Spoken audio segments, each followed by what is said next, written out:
केना कहू हमर दिल के कते खास छी यहाँ, केना कहू हमर दिल के कते खास छी यहाँ। जिस्म सा दूर छी मगर ये सजनी हर पल दिल के पास छी यहाँ।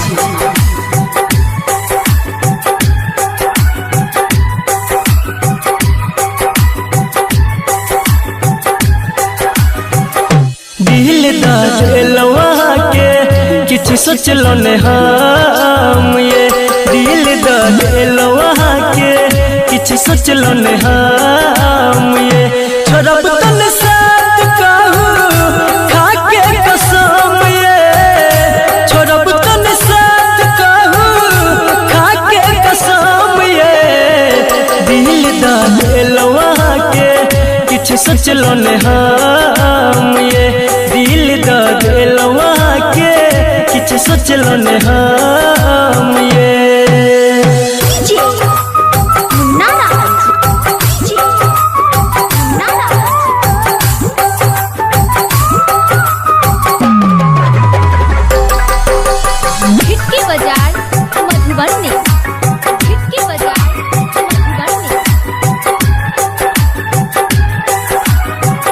पहले नजर में ई खेलो पागल दीवाना बनेलो।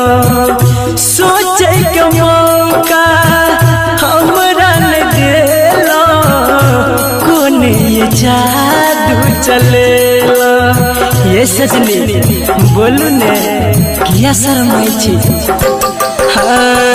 पहले नजर पागल दीवाना बनेला। सोचे के मौका हमरा न देला, कोने ये जादू चलेला।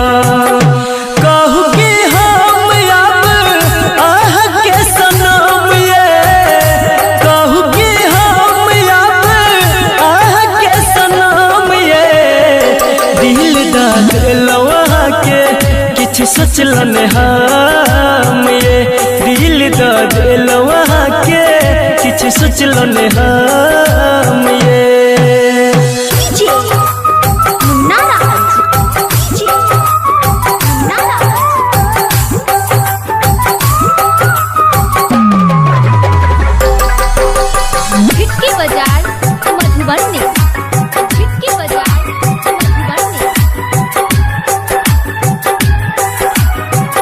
दुख सुख दोनों कोई संगे में बाटब, कहियो ने हमरा डांटब। जिंदगी में गम हम आबे न देब, ये हंस हंस के दिन ये काटब।